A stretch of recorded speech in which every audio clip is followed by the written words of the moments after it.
Big news! Wayfair's President's Day clearance is on now. And these are big deals, like Wayfair's best deals since Black Friday. Right now through February 18th, you can score up to 70% off everything home at Wayfair. Did we mention there's free and easy delivery straight to your door? There may even be some flash deals popping up too. You'll just have to shop and see. So don't wait. Shop Wayfair's President's Day clearance today through February 18th at wayfair.com. Wayfair, every style, every home.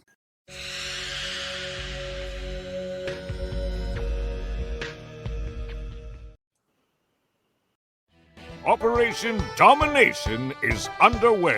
The ultimate game plan to dominate your NFL experience. With your hosts, Dan Maye. But what's more impressive to me about the Case fact Thornton. Yeah, I mean, I got it. Chris Dowhouse. Get him, Chase. And Adam No, LaRue. not necessarily, but it's the same as... Don't hope to win. Be great and dominate.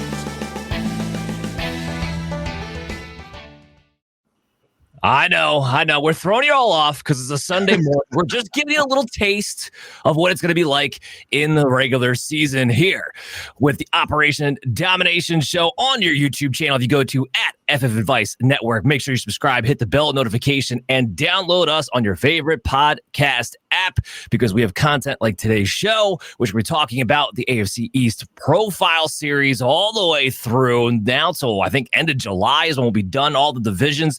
Get you geared up as we're transitioning out of Dynasty Talk into redraft and best ball talk. And we have a guest today who's going to help us do that. But before that, gentlemen, how are we doing on a Sunday morning? We're not too hungover from Saturday night, are we? I have my oldest son graduated high school last weekend. We had his graduation party here at the house yesterday. So the bar actually got a full bar workout. It's transformed back into studio mode now, but I've still got a house load of house guests upstairs right now. So I'm glad to be here in the element and putting that behind me for a while. We're going water this morning, boys. Full disclosure, I may or may not have made it to the last fight last night on the UFC card because I was like, I was feeling a little bit too good last night. But we're here this morning. We're having a good time. Let's get our guest introduced. And now, the moment you've all been waiting for. He's the host of Fantasy Pros and Betting Pros, and on the Sportsgrid Radio Network, and on SiriusXM, the one, the only, Mr. Joe Pisapia! Let's go. That is an intro, folks. That's how you do it. You put me to shame, Dan. I should intro everybody on Fantasy Pros that way. It's my fault, everybody. It's a Sunday morning. I'm sorry. I apologize. So if you're hungover, that's okay. It's all good. I see one guy's already doing the show here from a bar, so I'm already at home. This is great. And thank you for accommodating my crazy schedule. So I've been up since 6:30 this morning. I already did 2 hours of TV. I'm ready to go. Let's talk football, baby. Let's go. Love it. Joe, thanks for taking the time, man. Always happy to accommodate our schedule for you anytime. So yeah, we got a big thing going on here. AFC East profiles, lots to talk about. Let's jump right into the quarterbacks. We'll have some showdowns later, but Josh Allen, not much of a showdown type of guy. We're not going to have a debate on Josh Allen because no matter where you have him ranked, you have him at least in your top three. Consensus number one. Chris, I saw on here you do have him at 3. You want to tell us why you hate Josh Allen so much that you had to nitpick him down to number 3? Yeah, Dan, I really do hate Josh Allen. No, I do have him at number 3. I just think there's going to be some rebounds from some other guys who I like a little bit more. And I have some concerns with this Buffalo offense. How pass-oriented are they going to be? We saw some games towards the end of the season where Josh Allen had 90 yards passing in one game. Now, he lives off his legs, so is he going to have rushing touchdowns? Hopefully, and lots of them. But 15 touchdowns is a lot to keep asking for a guy to keep running for, especially making lots and lots of money. So I'm interested to see if Josh Allen's going to continue to kind of, be that top guy, or is he going to be somebody who kind of starts following down a little bit? So I'm not going to necessarily reach for Josh Allen, so that's why I have him by 3. All right. I mean, fair enough. It is a hard number to get to, but it helps when you have James Cook and maybe Ray Davis is a goal line back. We'll have to see, but there's some question marks if they actually have some guys going to be on the goal line there. Joe, is there any reason that we should be worried about Josh Allen this season, just to wrap it up? Well, I'm kind of closer where Chris is than people might realize. I have Josh Allen at 2. Look, that's a big spike, 15 touchdowns from usually the 7 or 8 range. I mean, that's about double. And the Josh Allen, you know, different coordinators over the last couple of years. I feel like the Buffalo Bills, and I said it last year too, I said, look, this is kind of the end here. If they don't win, the window's going to start to shut real fast. There's some age on the defensive side of the football there. Poyer's already gone. Hyde could be next. Like, there's a situation here where the Buffalo Bills might be a team that's heading in the other direction. I know people don't want to hear that. Josh Allen's still going to get a ton of points with his legs, still going to get rushing touchdowns. He's still an elite fantasy quarterback. I have Mahomes number 1. Why? Because a couple of years ago, he threw for 4,800 yards, and before that, 5,000 yards. And I feel like last year, everybody forgot that. And he might be the safer one because when you're talking about the touchdown regression there for Josh Allen, and then, you know, Jalen Hurts for a couple of years, you know, that brotherly shove, when you take Kelsey out of that, how many rushing touchdowns is he going to get this year? And especially now that you have Saquon Barkley, a guy that you do feel more comfortable using in the goal line scenario. So that might be a different dynamic too. I think they're closer than people realize, but Mahomes is my 1. I've got Allen as the 2. Joe, you're crazy for making Patrick Mahomes your number 1 quarterback. I mean, come on. I mean, no. Best quarterback on the planet. But you know, it's funny. You look at his passing yard totals out there in the prop market. They're like 4,300. I mean, if you don't want to smash that over, then there's something wrong with you. Yeah, 100%. We got some bets later on. Hopefully, we'll be able to get to that I like for this division in particular. But that one and Derrick Henry, just to give you guys a FYI, 999 yards. Yeah, those are the 2 I've hit the most on. Patrick Mahomes over 4,300 and Derrick Henry over 999 rushing yards this season. Just a little FYI there. Let's talk a little Tua Tagovailoa, Chase. You and me here, buddy. So Tua, he did great last year. Was first, I think, 8 weeks of the season. Was a top 5 quarterback. He finished out the year more towards the low end QB1 because as soon as there gets a fall breeze in Miami, apparently, he falls to shame. And that's kind of been the issue here. And that's why for me, I have him at my QB 14. I'm not going to take a guy in the top 12 who I have to worry about second half of the season. And it wasn't just a last year thing. This was the last 3-year issue. Now, some of those years, because he had concussion issues on top of it, I give him props. He was able to get that, corrected this past year. Hopefully that continues. But it's been a process here with the Dolphins offense under Mike McDaniel not performing well when we get to November and December. Why take a quarterback in the top 12 who has that issue with that offense when quarterback class in general, this is where I want to get into this discussion a little bit, is so deep. I can make an argument to not draft the guy until my 15th quarterback off the board right now. That's the way they're looking on paper anyway. Chase, do you see it the same way? I know you got him ranked in your top 12 at number 12. Yeah, I mean, I have him at 12, but like you said, there's a lot of interchangeability right now with the quarterback position, and it is really deep. It's deep in that, yeah, once you get past those first couple of smash guys we actually just talked about with the Josh Allen situation, there's arguments for and against all of them to be top 10, top 12 type guys. So yeah, I'm not strong on Tua Tagovailoa as number 12, and I'm going to argue that he should be a QB1 for everybody right now. But listen, the guy is still throwing to Tyreek Hill. He's still throwing to Jaylen Waddle. He still has Devon Achane, and he still has Raheem Mostert. He's surrounded by so many weapons. He still has Mike McDaniel calling plays for him. I mean, everything is there for him to still be a smash hit there at the quarterback position. If you're scared off by the late season tail offs that they seem to have had the last couple of years, if you're scared off by the injury history that thankfully I think we're all happy that we've actually been able to see Tua Tagovailoa get back on a football field and play after some of the hits that we saw him take there a year or two ago. Listen, he still has everything around him to be that star quarterback. If you want to wait on a quarterback, you can probably get Tua Tagovailoa down there around number 12, and you don't have to reach for him. You still have that smash, especially in something like a best ball format where there's going to be weeks where Tyreek Hill and Jaylen Waddle go off. So I'm not strong on him. I don't have him up at 8 or 7, like I said. Everything is still there. He still has Tyreek Hill and Jaylen Waddle. Go with that. Yeah, I got the guys I have in front of them, like in that back end, Jared Goff, I have a spot ahead, Jordan Love at 12, Jaden Daniels is somebody I have in the top 11, Brock Purdy at 10. And I'd rather have all those guys with the upside and the offenses, a combination of both that they're in, than a Tua Tagovailoa, just to kind of put a bow on it. Just so you guys know, this is a career thing here we're talking about. In September and October, he averages 257 yards a game and 1.85 touchdowns per game. When you get into November and December, it's 229 yards a game and 1.4 touchdowns per game. It's a huge gap, and that shows in the fantasy analysis there too. You could look at his seasons, and you could literally see like the line across the middle of where above it there's 3 touchdown games. There's the 300-yard passing games, and underneath below it's occasionally a 2 touchdown game pops up. You could almost literally see the line if you look back at his yearly stat lines. You're not wrong there. Also, fantasy championship week, he's at Cleveland, so keep that in the back of your mind. Not fun. Not fun at all. I like that Adam's looking way into the future there. That's really good.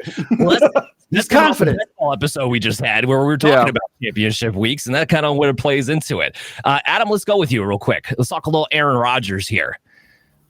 Tell me, you're looking way to the future here. Can you give me some clairvoyancy? Is Aaron Rodgers actually going to play a full season? I'm just kidding. There's no way to answer the question, but yeah, it's hard to say. And I think if I could confidently say yes, or confidently, both tackles are going to be healthy. All of the historically injured guys in this Jets offense are going to be healthy. If I could tell you that, then my 19 suddenly becomes like kind of in that range with Tua, because I do think there's probably a little bit of juice left in that arm. I think he's a smart quarterback. I think this thing can work. I don't really care about this offensive staff, but I think Aaron Rodgers is going to be the offensive staff, so it's a moot point. It just comes down to there's so many ways that this offense can fall apart that don't even necessarily have to be Aaron Rodgers getting hurt. If Garrett Wilson goes down, these weapons suck. If the running back goes down, the running game falls apart. Mike Williams, sir. All of these tackles have injury problems, and there's injury problems into the interior as well. Like, there's just so many fail points that this offense could come into that it's more than likely that I think at least one of them falls apart, which is going to cause you some real issues. So I think that's where the gamble is. I think if this whole thing, like this whole ship, stays healthy, then you would be in for a really smash hit, at current value for Aaron Rodgers. Joe, I'll just throw this out there. We don't know if Aaron Rodgers is that great, right? Last time we saw him, he was QB 13 in 2022. It's been a couple of years since that MVP season. So do you think even if he is active and playing, that he's even going to be that effective? I think there's a lot more downside than upside. And I think that's the most important thing when you're evaluating. Now, look, this is only a super flex question at the end of the day. You mentioned Mike Williams, bringing him in. Let's bring in the guy who's had more, lower leg injuries than anybody in football the last couple of years and put him on the worst turf in the NFL. That's going to work out fine. I don't see any problems with that. Breece Hall is going to be Breece Hall. Garrett Wilson is an incredible talent. Like, those two guys are still investable, I think, where they're at. But there is downside with the age, the wear and tear on the body of Rodgers, and the decline. Let's be honest. Like, even a couple of years ago, even last year in the Black Book, I kept telling everybody, hey, just because you've gone to the Jets, don't think that all of a sudden this is some kind of different thing. And Nathaniel Hackett is probably the worst offensive coordinator in football. How he is where he is because Aaron Rodgers likes him, because he lets Aaron Rodgers do whatever he wants. So let's not pretend like he is special at all. And real quick, just want to throw this out there with the Tua conversation, because this is a more intriguing thing, because Rodgers is further down the trough. But in Superflex leagues, Tua is interesting because he's right in that thing where people might chase that second quarterback. And if you do it and you're passing on some really good wide receiver 3s or some RB2s that are out there that can really make a positive impact, I think it's a mistake, because I'd rather pivot to the Lawrences or to even Baker Mayfield as my second quarterback if I have to, and let Tua go. Because I think more than anything, it's not so much where you have Tua ranked, it's who's on the board when you want to take a second quarterback. And I think that is more important than where you're ranking Tua. It's, are you drafting him over XYZ skill position players and what that board looks like? That, to me, is the far more important question. Yeah, I 100% agree with you, especially when you're going off the ADP. Just to give you guys an idea, the guys who have ranked directly behind Tua, who I'd rather probably draft at their cost: Caleb Williams, Trevor Lawrence, Matthew Stafford, Kirk Cousins, and then I have Justin Herbert all the way down the board, who I'd still probably rather take over Tua. Aiden Daniels is real interesting too, Dan. Jaden Daniels I have at 11, so I'm already drafting him before we get to that point. Look at this guy. I love it. I knew I came here for a reason. Yeah, a quarterback who runs all the time and he's a rookie who's going to make one read and run. Yeah, give me that guy for fantasy football all day, every day of the week. Exactly. Joe, just to get back to you real quick, because I want to ask you this question, because we've had this debate amongst ourselves, so I already know these people's opinions. I need an opinion I actually respect here. Who's going to start week 1, Drake Maye or Jacoby Brissett?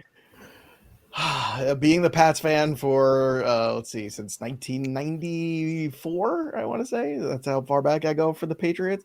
I think it will be Brissett out of the gate. But it won't be long. I think it'll be a month of Jacoby Brissett till Maye gets his feet under him. Now that could change depending on what you see in the preseason games in training camp. I'm not saying I'm locked into that, but if I had to be pressed right now, I think Brissett, gets the first September month of the season, maybe 6 weeks into it, depending on how Maye goes. But I like Drake Maye. He's got the right swagger. He's got the right attitude. He's got the confidence that's been lacking at that position for a while since Tom Brady left. So I think the pick of Maye was right. I think they did a good job there. I think they've got the quarterback of the future. And now I think you have Jacoby Brissett, who, look, a lot of teams should have been on Jacoby Brissett, in my opinion. That guy can go out there and win you games. If you play defense and give him the right pieces, he can be a very competitive quarterback. So I do think you'll see probably a month of Brissett, maybe more, maybe less. We'll see. Yeah, I mean, that sounds about right. I go back and forth with it, Joe, on my end, and these guys know this, because on one hand, you look at the Patriots, you're like, look, you're going nowhere. Why bother to waste any time and just plug the guy in? You know he's going to plug in at some point during the season anyway. But then there's a point, and maybe this is the point you're going to make. You don't want to rush a guy out there and have him fail either. So I guess there is that balance, that dilemma. Competition level. You're not taking an SEC quarterback and throwing him out there week 1. And I think when the speed of the NFL game is different than the college game, but also conference to conference is different too. So I think that to me is the thing where you're right. What are you waiting for? Except the one thing you don't want to do is get this guy off on the wrong foot, have a problem with confidence, and then have him struggle mentally. Now, I don't think Maye's that kind of kid anyway, but you don't want to do it because you're not going anywhere. So why ruin it? Play the slow game a little bit. I think you might be better served in that sense. But I think that is the bigger problem. It's competition level, throwing him out there. Again, that could change. He could go out there and look great. And I was the only guy in the NFL space saying, and I went on NFL Network and said it, that Mac Jones was going to be the week 1 starter over Cam Newton. Everyone thought I was crazy, and I was right. And that wasn't a hard thing to pick apart. In this sense, I think you learn from some of those lessons. You go, let's step back a little bit. And Mac Jones had played against the SEC. Like, it was a whole different environment where you could have done that, and that was fine. But I do think level of competition is different enough that maybe you slow play it just a little bit, just to give him the best circumstance. I got to look at the schedule too. I'm sure there's a game somewhere in early October that looks like it makes sense.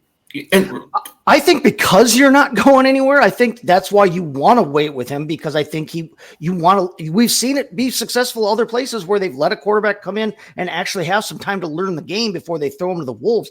I know Alex Van Pelt's coming from the Browns, but why would you want to Cleveland your quarterback like that when you have no team around him? It's not like he's out there throwing to Tua's weapons. It's not like he's out there he's not stepping into the same situation that Caleb Williams is stepping into. And let me tell you, everybody out of the gate too, you got the Patriots schedule is not great. I mean, you've got the Bengals, the Seahawks game, that should be, but then you got the Jets defense, the 49ers defense. You got an in-division game against the Dolphins on October 6th, maybe at home against the Texans on October 13th, or the Jaguars October 20th. I think that's when you start to let that, kind of come into your own. Because after that, you're going to have the Titans, the Bears, some other matchups, and I think a little bit more forgiving potentially for Maye. Yeah, I was just looking at that. I was like, it's daunting. It's a tough start, man. It's very, very daunting. Chris, let's go to you. Let's talk about running backs now. Transition into that. Breece Hall. Most people have him. I feel like, this is kind of a similar question. I feel like the Josh Allen thing. I'm picking on you a little bit, but most people have him in the top 3. You got him at 8. What's up? What's the matter? Yeah, so I know that, Breece Hall is a guy that everybody's super hot on. I love Breece Hall. I was one of the guys I was definitely higher on, most people coming out of the draft. But I also saw a guy who benefited a lot from that atrocious offense, who basically they checked the ball to him, or they threw it to Wilson. They threw it to him predominantly out of the backfield towards the end of the season. I know Aaron Rodgers will check the ball down, but I think that we're going to have a little bit more weapons. Mike Williams might play 5 games, so he at least gets some targets during those 5 games before he gets hurt again. I think Malachi Corley will be a guy they kind of involve in as using that Randall Cobb role, throwing the screens, try to get him involved. So I think Aaron Rodgers in general is going to be the kind of feature part of this offense. I alluded to before, Aaron Rodgers is the play call in a lot of ways, but what is Aaron Rodgers going to do in the red zone? He's going to throw the ball. What's he going to do most of the time? He's going to throw the ball. I know they're going to run, but I think Breece Hall really benefited a lot from the ability of being involved in that passing attack. You didn't see a lot of touchdowns. You didn't see a whole lot of ridiculous amounts of yards. What you saw was a guy who had big plays here and there in both the passing game and the running game. I think it's hard to sustain. And as a guy who can be a top 5 or top 3, especially, I want a guy who week in, week out, I can guarantee is going to be money in the bank for me. A lot of questions with his offense in general, so I'm not willing to spend that draft capital on Breece Hall. Interesting, because when I look at Breece Hall, I see, well, if Aaron Rodgers is able to play, this offense should therefore be better. Therefore, those touchdowns should increase. I'm with you on, I don't see him getting the same targets that we saw him get last year. He had 95 targets last season. I don't know if he's going to quite get to that number because it was literally either throw it to Garrett Wilson or check the ball down to Breece Hall. There's going to be a little more variance now with Aaron Rodgers. Hopefully he's playing a quarterback, I would think, with Malachi Corley and Mike Williams and Tyler Conklin. Like, it might get actually spread out a little bit. But I don't think that matters when you're talking about a guy who busts big plays all the time and will have more scoring opportunities and is a workhorse. I mean, he's one of the few workhorses left. Well, let me ask you a quick question, Dan. Do you think they drafted 2 running backs for no reasons to sit the bench? I think that part of the reason they drafted 2 smash mouth guys is the guys have some kind, utilize in that red zone, utilize inside that 20, has some guys who can get those short yardage runs. So I think they're going to rotate some of those dudes in a little bit as well. They had like 5 guys on the depth chart last year. No one saw the field as long as Breece Hall was ready to go. And it's one was 95 and Dalvin Cook, though. So let's be real. Well, that was part of it. But Bonnie Conda never got on the field. They moved on from Cook pretty quickly. So I don't know. How might make the team this year, but yeah. Regardless, semantics. Breece Hall is an RB1. Anyway, this is actually great to get into this.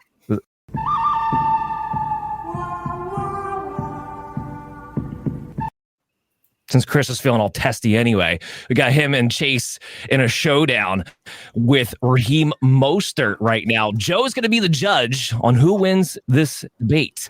So, Raheem Mostert, Chris, you got him at RB13. Chase, you got him all the way down at RB31. Chase, you go first. Well, okay, listen.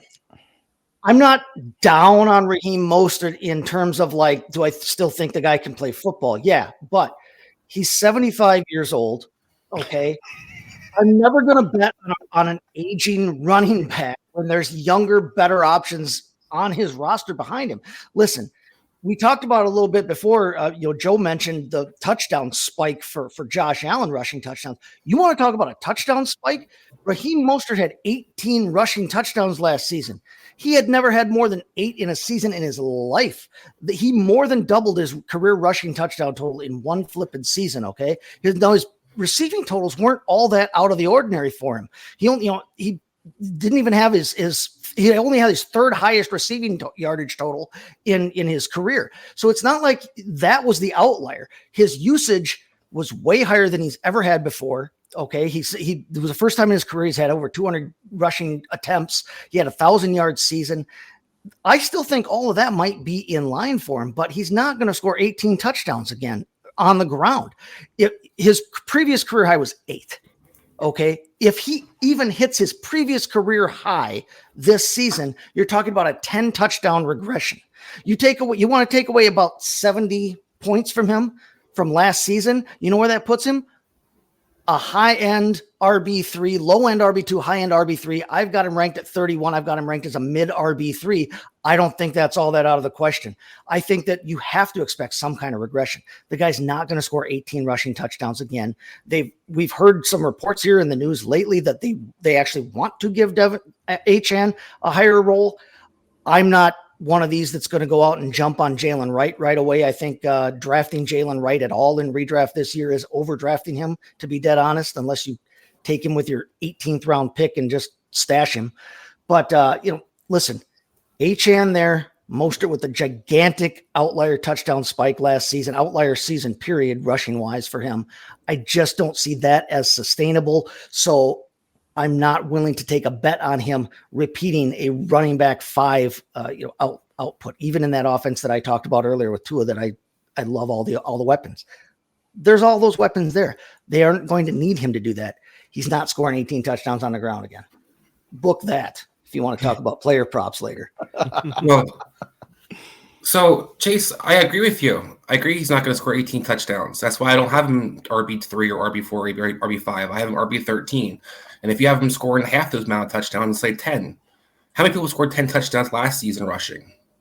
So if we're going to look at numbers, we looked at Raheem Mostert and his potential in this offense. Is this a guy who's going to be utilized? Now, I understand he's older, but it's also a guy who has very low mileage on those legs. They didn't play at him mostly until he was about 27, 28 years old in the pros. Mm-hmm. His most carries, he's like you said, was last year, and he was healthy for the most part last year. So if he doesn't get injured and he's healthy, and he showed you he could do that last year, and continue to be involved as that second or third running back, and while I agree Achane is going to be more involved, and you're going to see some other guys in right as well, we saw the guys get rotated in last year, and we still see Raheem Mostert have 18 touchdowns and 20 total. So one thing I always saw was a guy who was a red zone machine, whether it was throwing the ball to him, whether it was handing the ball to them, they utilized him. And they also figure out ways to get you big plays with the running backs. So you don't necessarily have to have 20, 25 touches in that offense to be effective. So I'm looking for a guy who's a solid RB2, high RB2 option, I think. So that's where I'm with, I agree. We're not going to get last year, but I'll take a half of last year and still figure out and get a top 15 running back. All right, Joe. So tell me, who do you think wins this debate? Well, here's the boring part. I have him ranked at 23. So I am right in between both of you guys, because I am the voice of reason on this podcast. They're both right in their points, which is the touchdown, obviously, level is not sustainable. This is never happening again. Raheem Mostert's not a guy that stayed healthy. He is 32 years old. But I also believe in a 30-year-old running back named Derrick Henry is going to lead the league in rushing this year. So let's not throw too much shade on the old farts like me, okay? Because we're still available and useful in the space. This is a tough one because Devon Achane is a guy that is so explosive and so fun to watch. 11 touchdowns in 11 games. I mean, the guy is just really one of these things. So I think when you think about the touchdown rate of Achane and the touchdown rate of Mostert, what you're really gleaning from this is the Dolphins offense is fast. The Dolphins offense is efficient. The Dolphins offense is going to put points on the board. So having share of it where it makes sense is fine. I would say if you can get him Mostert closer to RB30, then it's an okay draft pick. Yeah. You have to take him at anything higher than where I have him in the top 20. I think there's just too much negative space there. So I think that is at the end of the day where I come in. It's not that there's a right or wrong here, because none of us would have been right, because if you told us Mostert was going to have the season he had last year, we'd all say that you were drunk or high or both at the same time. So I think this year with Mostert, it's not trying to chase last year, but at the same point in time, if he stays healthy enough, again, somehow by the grace of God, to be useful in this offense, he is going to put up some fantasy points in certain weeks. At the end of the day, it's the Dolphins offense. It's neither of these running backs necessarily. And then you got the young kid coming in there too, who could be interesting at the last 6 weeks of the season, or if there's other injuries. And it's not like Achane's frame is one that we all feel great about holding up. And most of history is a hot mess. So to me, probably shares of guys that I'd be shocked if I had a lot of shares of either. But I will play some props on Achane. I will look at some. I ladder bet Achane in that one game where he had a gazillion yards, and it was the greatest thing ever with all the touchdowns. Nice. So happy. We talked about it on the show. We had a big social short about it. It was everywhere. We got so much Twitter action on it afterwards. People were so happy that they trailed that bet. But that's the best way to invest in Achane, unfortunately, I think, as opposed to in fantasy. Well, I agree, because he's a best ball player. Speaking of Achane, Adam, you got him right where I have him at 19. Joe just kind of talked about it. Maybe not having a lot of shares because ADP-wise, he's going as an RB9. Now, some of that's based on the best ball. We'll see if that changes as we will get closer to the season. I don't think it's going to, because so many people are so hyped up over the video game-like numbers that they saw, and for good reason. But Joe, you kind of laid it out there too. You're going to tell me this guy's really going to stay healthy for an entire season? I don't see it happening. You're really going to tell me this guy's going to maintain his 7.7, 7 yards per carry? These are things I just don't think are possible to maintain at that level over an entirety of a season. But Adam, how are you seeing this, man? Yeah, I mean, pretty similarly. You need to maintain like at least a 6 for this whole thing to work. To him to return on a 9, because I think it would be absolutely insane to give him more than like 12 touches a game. Like with the running backs you have on that roster, with his frame, like the whole thing, I can't see him getting more than that. So you really do need to be him to be like remarkably efficient. And look, I think he's a good receiver out of the backfield. I don't question that part of it, but I do think Mostert's going to continue to get the goal line work. And if Mostert goes down, I think he would get leapfrogged by a Jalen Wright, to be honest with you, in that specific category at the very least. So I just think on a week-to-week basis, it's going to be hard to trust. I don't think the consistency is going to be there. If you told me he returned at like 14, I would believe you. I don't think that's insane. But what I would expect if you told me that was that there were weeks where he scored 7 points, there were weeks where he scored 35. It's like a Tyler Lockett dilemma from years ago. So that's kind of the way I see it. I just don't think the gamble's worth it on his remarkable efficiency, because again, that is the only way that I think this thing pays on the investment. And I've just never seen that work out. The closest I've seen is Dobbins just coming back time and time again, getting 6 yards per carry for a couple weeks. Oh, and then he's hurt. And then blown. Wow. It's like the same thing. So I don't know. Yeah, just as your point, I don't see him getting more touches per game. He had 12 last year, roughly about 12 opportunities per game. And I think a lot of people are anticipating that he will get more than that. But I'm with you. To go back to the Raheem Mostert thing, they gave him a 2-year, $9 million extension to play him. They did draft in Jaylen Wright. We'll see how he works into this thing. So I don't think he's going to get more than 12 opportunities. And when he came back from his injury in the second half of the season, he was RB19 on a points per game basis from that point on. So that's kind of where I have him ranked at 19. I think you're talking about a guy who's going to be, to your point, a boomer bust RB2, not somebody I want to draft as my RB1 unless I'm able to get him, I'm going 0 RB and he was able to fall the 3rd, 4th round, which just isn't happening right now. He's going in the 2nd round. So that's kind of where I fall on this whole thing. Let's shift gears though. Let's go to Buffalo. James Cook. A lot of ways to take this because of what we saw at the end of last season. So James Cook, you're looking at him. What do you think you're going to get out of him? Had the big rush the second half of the year when Joe Brady took over. They decided to go a more run-first approach, but still was not getting goal line carries during that entire time. So what do you see with James Cook? Well, the goal line thing, like you had alluded to it earlier, we've got to see. I'm interested to see here in preseason and that how are they going to utilize Ray Davis? Because if James Cook does get any kind of goal line work whatsoever, I mean, you're talking about a guy who's going to score more than 2 touchdowns. You want to talk about touchdown regression. I think a guy that's getting as much work as James Cook is going to score more than 2 touchdowns generally on the ground there. But there's the Ray Davis monkey wrenching things. I kind of lamented about it last year, and I'm kind of lamenting about it this year. We keep seeing all these running backs in the draft go places where they already had running backs. And so we don't get any running back clarity coming out of the draft from most of these teams. We just get more muddied waters in terms of who's going to do what on what team here. I like James Cook. I like his skill set. I like that he doesn't have to come off the field ever. I think that he has more capability as a short yardage runner than I think the popular consensus gives him credit for.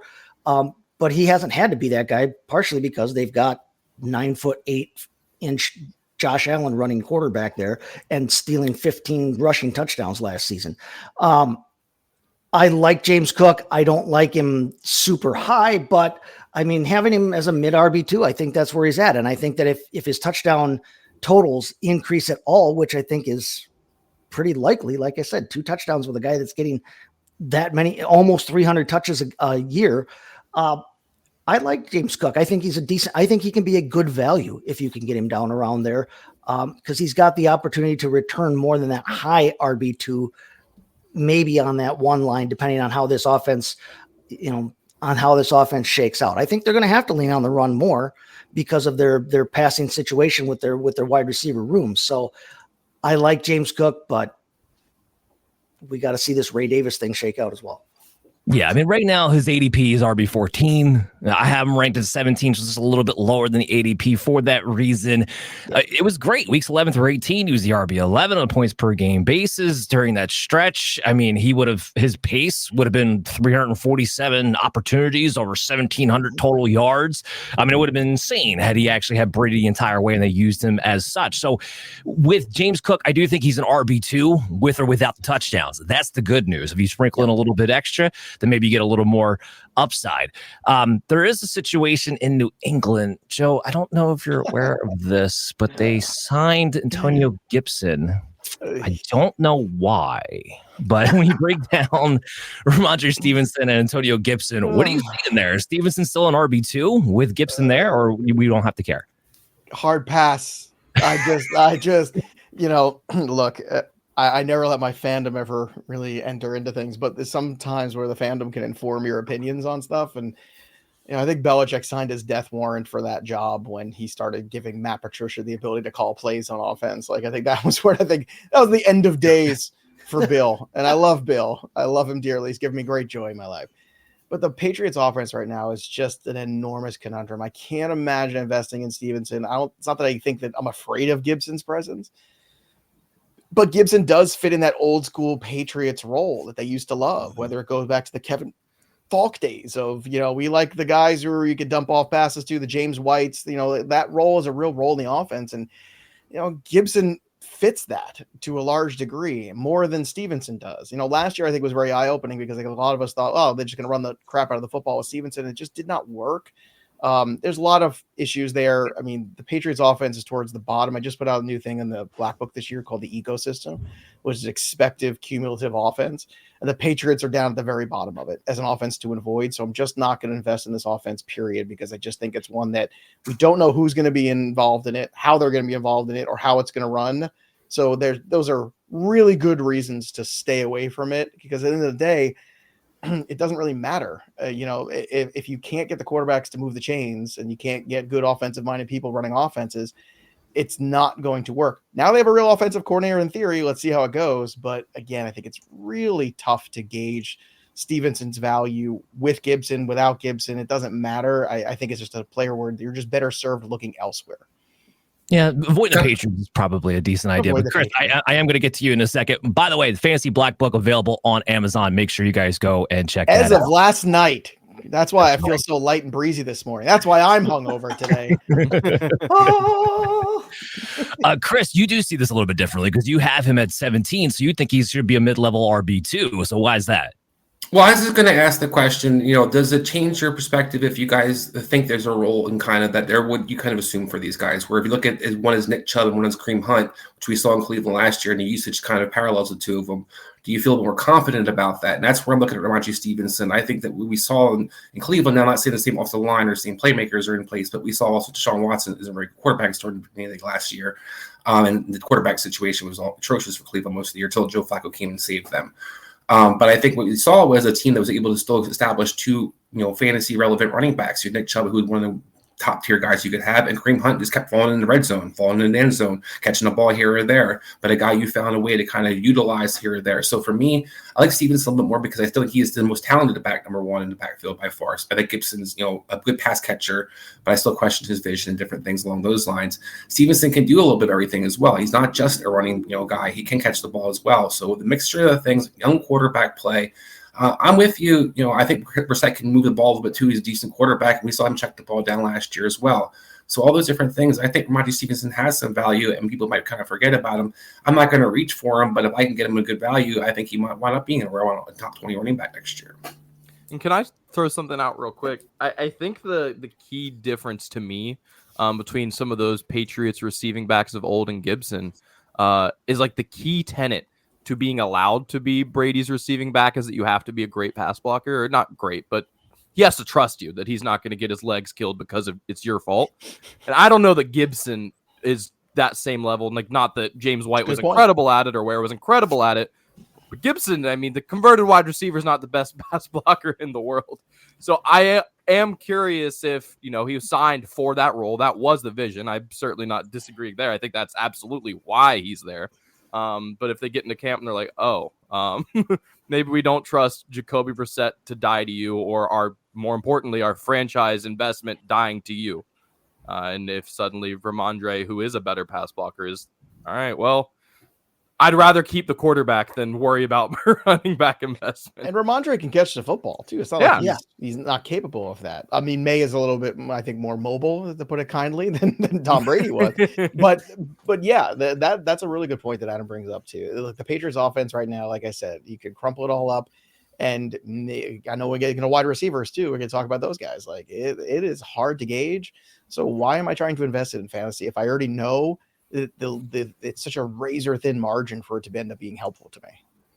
Yeah, and just to throw this out there, I would say I'm worried about Stevenson from the standpoint of the Patriots went out and signed Antonio Gibson like day one of free agency. Why he was that higher on their priority list, I don't know. But usually when teams do that, it's to utilize a player. However, to Adam's point, it wouldn't be the first time the Patriots sign somebody and decide not to use them. Juju Smith-Schuster. So like you go either way here, depending upon how this goes. Let's dive into those wide receivers, though. Let's transition here. Talk about Tyreek Hill briefly.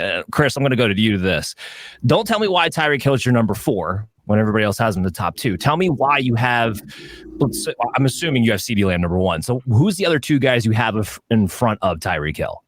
Yeah, I have CeeDee Lamb number 1. I have Justin Jefferson number 2. And for myself, what I'm looking at is a guy that, I love what he brings to the table. I love explosiveness. Tyreek Hill was amazing last year. The guy was, MVP discussed for most of the season. But it is the guy who's getting a little bit older. His quickness is his game. His speed is his game. We also saw Jaylen Waddle really kind of struggle last year being involved in offense. A big part of it was because he's banged up for a lot of the season. We saw the Dolphins add, OBJ. We saw them add another running back to the backfield. So I just think there's more and more mouths to feed, and as that becomes an issue, you're going to have a hard time continuing to feature Tyreek Hill where he's going to get you 2,000 yards possibility. And if that starts happening, then you start seeing regression across the board. He starts falling down with some other guys where you have these big boom games, but maybe some games here where you're not getting touchdowns, you're not getting the big plays. So it's just a little concern where I trust the other guys with more consistency week in, week out. I think Tyreek Hill still has probably the most upside of all the receivers. But I think when it comes down to guys I can trust in week in, week out, and this, the rest of us, you guys know about me, I'm looking for consistency. That's why I rank my guys. I'm not necessarily worried about where they end at the end of the season. I'm worried about who do I have getting me that 12, 15 points as a receiver 1 week in, week out. And that's where Tyreek Hill might be starting to slip. And, Chase always jokes about this too, but the off-the-field stuff, could eventually start creeping up on the field as well. So I just have some concerns where I'm not going to necessarily spend the draft capital in the top 3 or top 4 to get Tyreek Hill. Yeah, fair enough. No variance in Chris's life. That's what he's saying. Talk about Garrett Wilson real quick. What am I talking about? Real quick, Chase. I thought I was big on him. I doubled down on him last year. Didn't work out very well. I'm going to double down on him again this year. But you got him even higher. You got him at 6, man. Help me get to your level. Help me get to your level. Well, it's not a real far low. It's not like you're taking a giant leap to get him there from where you're at. I mean, you got him at 8. I've got him at 6. I mean, I want to put him in the top 5. So if I can get to 6, then I can find a reason to put him in the top. Well, I might be guilty. I'm a big Garrett Wilson wonk. I like Garrett Wilson. He was my favorite receiver out of that draft class when it came out. And I just think that he's looked good with absolutely terrible quarterback play both these years he's been in the league here, and he can't help but get better quarterback play if Aaron Rodgers plays more than 4 snaps this season. So if Aaron Rodgers makes it to the midway point of the first quarter of his first game this year, Garrett Wilson has to be better than what we've seen, right? 6 might be a little high, but like I said, I might be guilty of riding this wave of optimism about him and the Aaron Rodgers connection, but I think there may not be a clear cut situation in the league of he's the guy, and then they've got a bunch of other guys filling out the roster in terms of this pass attack. I've seen some optimism on Tyler Conklin lately, which I don't get because Aaron Rodgers does not like tight ends unless their name is Jermichael Finley, and he was a generational talent. they don't have a generational talent at tight end. That's a in phrase I Tyler never Conklin. thought I'd hear. Jermichael Finley, generational talent. He was till he got hurt, man. He was awesome. He's a Green Bay fan, so just yeah, I know, and I love the cheeseheads. Maybe the he was. phrase Maybe Jermichael Finley, generational talent. It's a. If that's not the tag of this connect. episode, I don't know. He was generational for the Great White North here at a position that that we tend to love, but and he was so far out of the ordinary. But I digress. Either way, he was a special talent nonetheless, and Tyler Conklin is not a special talent at the tight end position. He's a good professional football player, but not special at his position. And Aaron Rodgers just does not typically care about tight ends in that way. It's going to Garrett Wilson. Whatever passes get thrown in this offense are going Garrett Wilson's way if they don't stop at Breece Hall on the way to him. And so I just think with the volume that the guy's going to get, he's got to see more. He's going to have to catch more than 57% of his passes this season. We have seen him get the usage. We've seen the targets go his way, but he's had such absolutely abysmal quarterback play that he can't catch half the stuff that comes his direction. He's got to get better than that from Aaron Rodgers. If, like I said, Aaron Rodgers plays more than 4 snaps this season. So I'm in on Garrett Wilson's talent that way. I'm kind of borrowing from Chris. I'm betting on the talent here to rise above because he's going to be in the best situation he's been in terms of who's passing the football. The rest of the situation around him doesn't matter, as we've seen. He's a good player. He can rise above everything else, but with better quarterback play this year, I think we're finally going to see what Garrett Wilson is rather than what we wish he could be. Yeah, not just the catch rate, but he also will improve, I should say, on the 6.2 yards per target that he was receiving, which was the second lowest amongst receivers who had 100 or more targets last season. It was just brutal efficiency on top of not being able to, get a ball in a location where you could actually make a play on it. So this is what all the Jets talk, guys. All the Jets talk comes back to, can someone just rub a magic 8 ball and tell me if Aaron Rodgers is going to play an entire season, because then I can figure out how to project everybody, and then we'll be good. I'll try. No. And then the question is, how much does Tyrod play after that? Because first game he gets hurt. We know that. First game he comes in, he gets hurt, and then he'll come back at some point. Does he get hurt 3 games in, or no, 1? It's always the first game he gets hurt, but he gets a chance, and then he comes back. Tyrod has a strong argument to also being the best quarterback Garrett Wilson's played with. He just threw away Aaron Rodgers. I don't even think it's an argument. I think it might just be a fact. Although that short Joe Flacco stretch was magical. Yeah, that's the argument. Maybe that's the it. argument. But to Dan's point too about the play calling and the depth of target. Yeah. Well, the more plays that Aaron Rodgers is in for this season, the more plays he's calling, and Nathaniel Hackett isn't, in all seriousness. So yeah, I just think that everything lines up for Garrett Wilson to have his best season. So I'm willing to bet on that. Let's hope so. Let's go to Jaylen Waddle, Joe, because we mentioned him a little bit with the Tyreek Hill discussion, but Waddle even himself, yeah, it wasn't the year we were all hoping for last season, especially when you're looking at that Dolphins offense. They did just sign him to a contract. They got the extension done. I have to think, to Chris's point, if he's a little more healthy this season, maybe he comes back to the Waddle we saw a couple of years ago, and the efficiency that's on the table with this offense. So what are you looking at when you see Jaylen Waddle? Where do you value him? I look at the most undervalued, underappreciated guy maybe in this whole wide receiver grouping. I mean, Jaylen Waddle came into the league at 1,000 yards out of the gate, right? And then 2 years ago, 1,300 and 8 touchdowns. And then last year it was injuries. He wasn't healthy. But I always like to do something which is follow the money. The guy just got paid. And if you follow the money, then you know where the ball's going, because usually the ball goes where the money goes. So at the end of the day, Jaylen Waddle right now, I think, is a huge value. If you're somebody that does like to go first round Breece Hall or Bijan Robinson, then Jaylen Waddle, is the guy that I would be all over this year. I have him at wide receiver 17 only as a placeholder, because I want to see, just how he's out there working right now, because I think you could have him as high arguably as 13, because that's kind of where he was last year in rankings. So am I going to all of a sudden discount him in the most efficient, most explosive offense in football just because he was hurt last year? No. If he's hurt 2 years in a row, then we can have that conversation, and he's too young to have that conversation now. So I think this is a gross mismanagement by the market right now on Jaylen Waddle, where people have been a little too prisoner of the moment with him last year and the disappointment.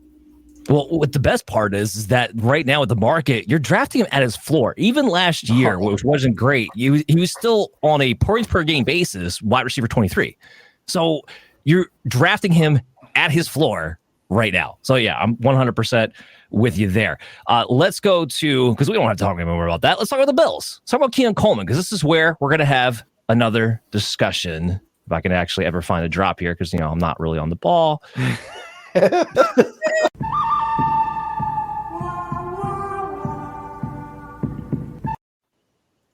All right, Chase, it's you and me. Joe's going to tell us which one wins. Maybe. He didn't last time, but we'll see if he does it this time. I don't think anybody wins when you draft Raheem Mostert. I don't think there's Thank you. Fair enough. But this one's going to be about Keon Coleman, who should be number one receiver, maybe, for the Buffalo Bills. So Chase, I'll let you go first because you got him all the way down at 50. Like I don't know what did he piss in your Wheaties this morning? I don't know what he did. What did he do to you? He's no Jermichael Finley. He's not generational. Look, it's like Tony Gonzalez, it's Rob Gronkowski, and Jermichael Finley. And then Jermichael. Listen, Keon Coleman, I like the dude, but I think we all grew to really love this dude during the draft process, and there's a lot of hype around him right now. In the fantasy realm right now, a lot of us are still in that. We just came off of the draft. We've been studying the rookies a lot. We're in dynasty draft mode right now and rookie draft mode, and the rookies are front of our mind right now. And I put a tweet out about it 2 days ago. I said, do not be overdrafting rookies just because they're front of your mind right now. None of these guys has taken a snap in the league yet, and we don't necessarily have concrete ideas of all of their roles yet. Now, we all kind of figure that Marvin Harrison Jr. is going to be the number one and is going to be that kind of guy because, to borrow a phrase from myself, as a generational talent, that dude actually looks like one and has been spoken about as such. And I think we know what we get with Marvin Harrison. As you get farther down the line, those kinds of things are less and less clear, and we don't necessarily know yet exactly what Keon Coleman's role is going to be. We all hope that he should be their number one. They used second round draft capital on him on a team that needed and lost their wide receiver one. So I think we all hope that's what he's going to be, but we don't know yet. And he's a rookie. And listen, 50 might be a little low on him. He might grow into that number one role, but Curtis Samuel is still there. Okay, they brought him in. I think they're going to like him. He's not still there. He's there now. But I mean, he is still in the picture. It's not like Keon Coleman is the only guy that they have, in the room right now. Khalil Shakir was there last year. We still, are waiting to see what we get from him. This is a team where, their top three receivers last season, Stephon Diggs was a clear number one. And the other two guys, Shakir and Gabe Davis, didn't really score us a whole lot of anything to be excited about in fantasy.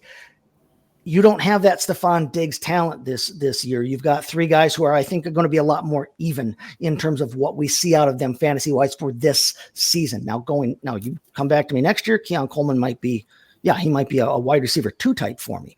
But I think my ranking him at 50 is much more a reflection of me wanting to pull the brakes and pump the brakes on, assuming that Keon Coleman is going to be not just the number one guy in Buffalo, but a number one guy in general.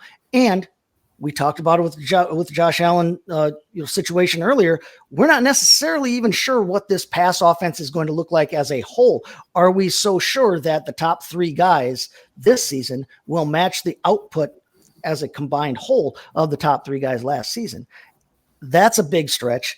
And it's a big stretch that any of them is going to get enough to score you anything that you're going to want them in your lineup on a daily basis. So my ranking on him on 50 might be a little low, but I think it's much more, like I said, a reflection of me wanting to pull back from the excitement of Keon Coleman, from the excitement of a rookie stepping into a situation that we're not sure about, even if he wasn't a rookie. Look, I totally agree with you, obviously, on the point of there's a lot of variance here when it comes to the Bills' passing attack offense, a lot of questions that we're going to wait to see what gets answered. And your ranking is more in line with the market right now. His ADP is at wide receiver 56. And when I'm telling people where they should be drafting Keon Coleman, it is back where you kind of have him ranked at.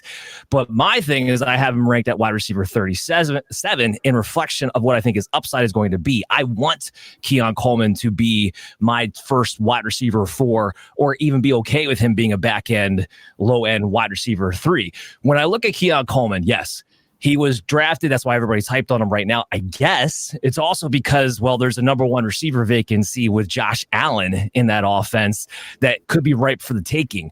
Yes, Keon Coleman was technically a second-round draft pick, but it was the first pick the Bills made this year because they kept trading back in that first round and then traded back all the way out to the second round to Keon Coleman. We don't love his speed. I think that's why sometimes he gets docked a little bit because we all love the speedy, explosive guys all the time.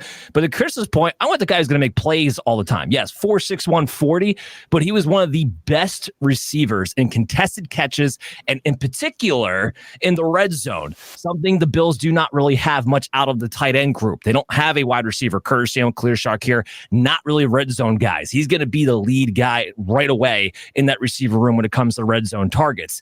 And even with Joe Brady last season, you mentioned it, we don't know what the target share necessarily is going to reflect for the receivers. But as bad as Stephon Diggs was from a fantasy standpoint, he was still getting a 29% target share that just kind of opens up the doors. No, Keon Coleman's not going to get 29%, but I think it's very reasonable to expect a 22 to 24% target share in this offense in his situation. And now all of a sudden, if he's getting that target share with Ball being the main red zone guy, now we're talking about a guy who's got upside of being a top 24 wide receiver, which is why I have him ranked at wide receiver 37 to kind of reflect where I think the upside is from the market. So I'm looking at Keon Coleman in this offense with Josh Allen. The opportunity's there. I like what he's suited to do.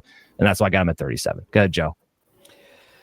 I think right now when you look at Keon Coleman, what you're saying is the projectability of what he could be.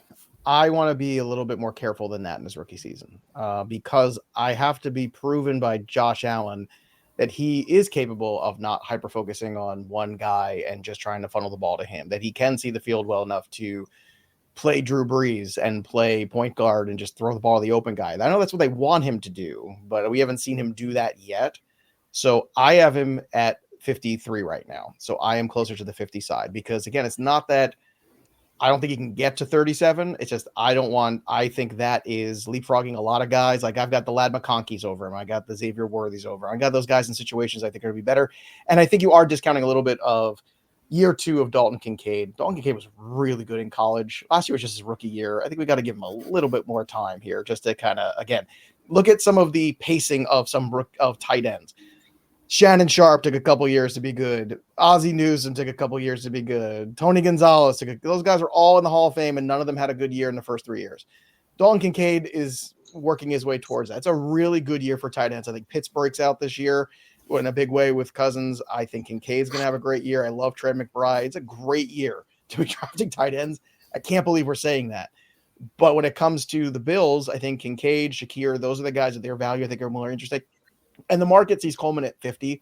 So I think I'm closer to the market. So again, I think he's got the upside for that, but I can't justify ranking him there right now. Okay, you can win this one, Chase. Fine, whatever. You got to win one sometimes every once in a while. He's crazy for calling Jermichael Finley in general. Blind squirrel finding a nut. Yeah, so I needed to come back from that. I needed to come back from that soundbite. Yeah. Oh my, that's gonna haunt you forever. Oh yeah, that's gonna be the first short we're putting out after the show. By the way, just so you know, it's not going anywhere anytime Bring soon. Bring it. I'm waiting for that Jermichael Finley jam to drop too. Can he go out there and put out a music video like Darren? That's the video I want to see. And Chase will be in the background producing the whole thing. By the way, I was going to like deep dive looking at Jermichael Finley stats during your conversation just because I couldn't. I just wanted to say. Joe's like, are they generational? I had to say it. Well, I mean, he did have one season with 8 touchdowns, and he never had more than 760 yards in a season. But sure, I mean, but again, that's part of my point with Aaron Rodgers and the Tyler Conklin hype that I keep seeing somehow happening. He doesn't like tight ends, period, even if they're good tight ends. Robert Tonyan caught 10 touchdown passes, dude. I don't know if you could keep saying that. That's terrible. Don't disrespect Big Bob. That's terrible. All right, can we stop talking about Jermichael Finley here? Wrap this thing up with tight ends here. Dalton Kincaid. Chris, I'm going to hit this for you because I think you have a little disagreement here with Joe.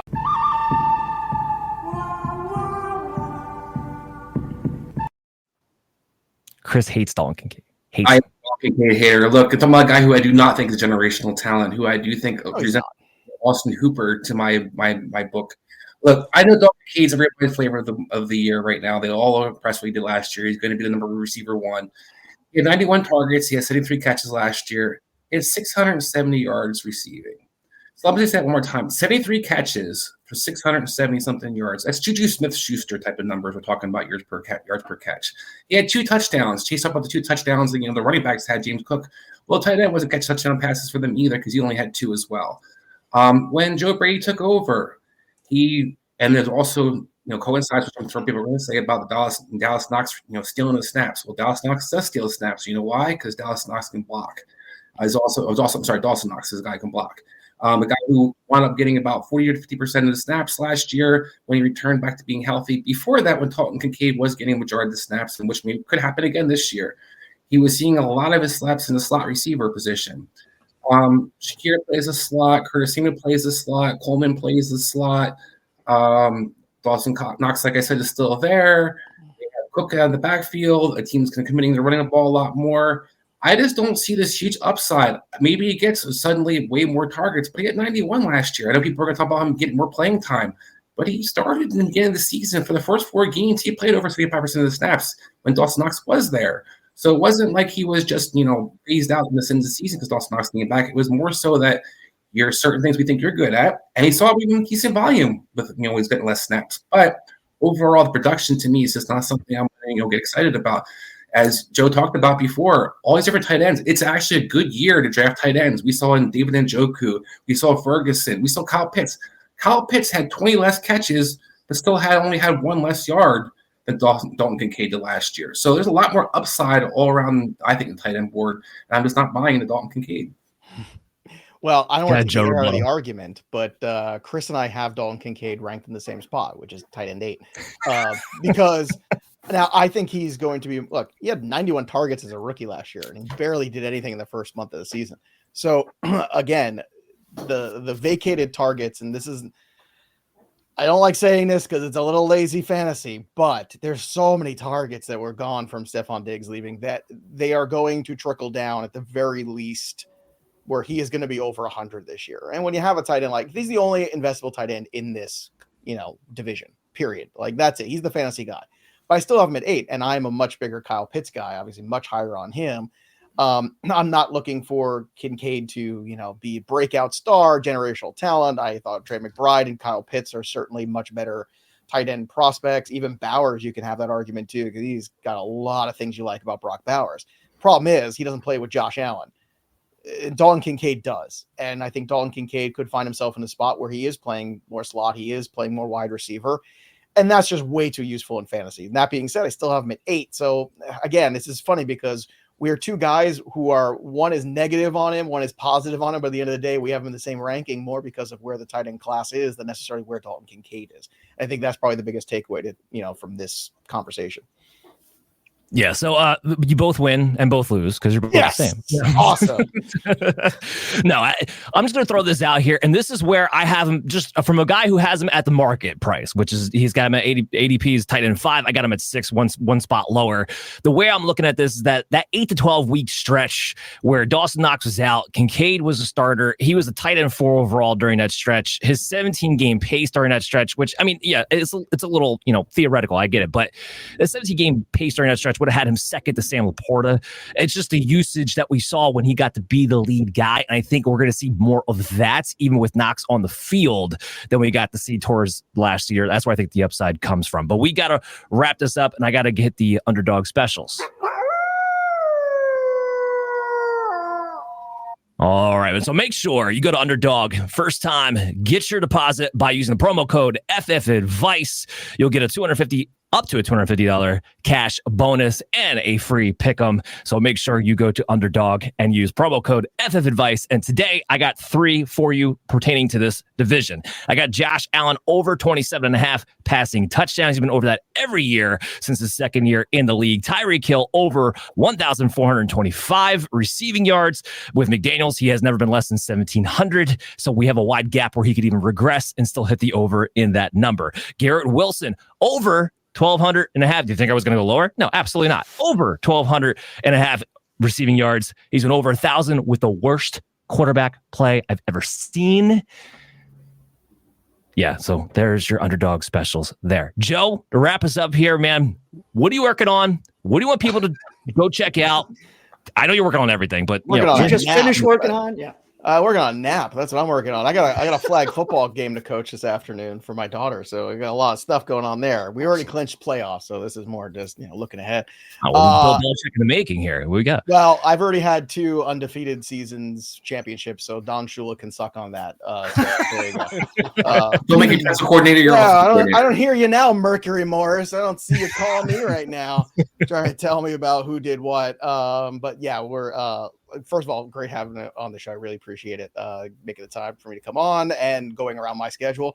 But yeah, Fantasy Pros right now, we're kicking into gear right now with the football content. Betting Pros is going to have a ton of stuff. We have a lot of new stuff coming at you on the YouTube channels this year. It's going to be really exciting, fun stuff. Unfortunately, going to have a lot more of me and Derek Brown. So there you go. You have to live with that. And the new Fantasy Football Black Book out there on Amazon right now. Go get it. Get smarter. Go get your black book, get ready, and great talking about football. I'm getting excited for the season. We're 90 days away. 90 days away. Let's go.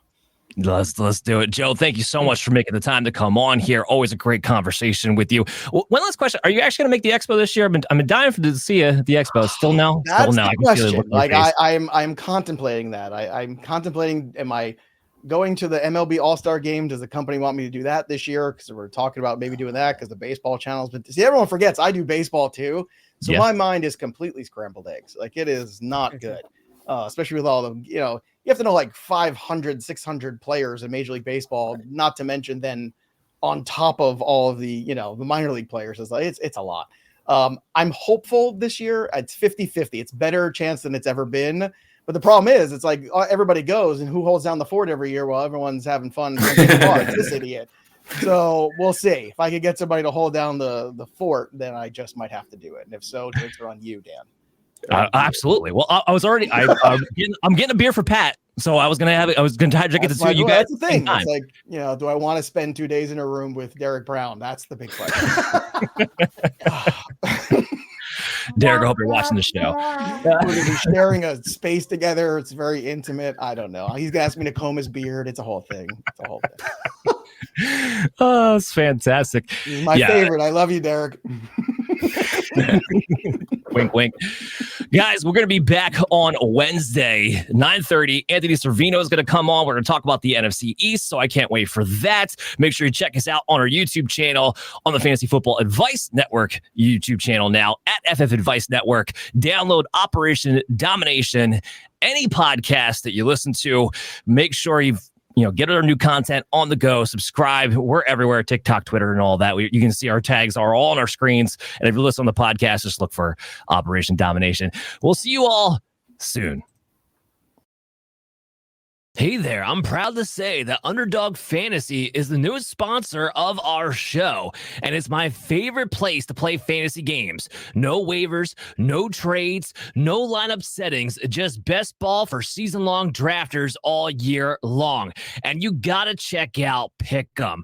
It's so easy to play. Just pick 2 to 5 stats of your favorite players. You can choose whether they go higher or lower on those stats, and if you can pick 5 in a row, you can win 20 times your money. Sound like fun? Well, guess what? You can sign up with promo code FFAdvice today to claim your special pick, plus a first-time deposit offer up to $250 in bonus cash. I cannot wait to see your entries.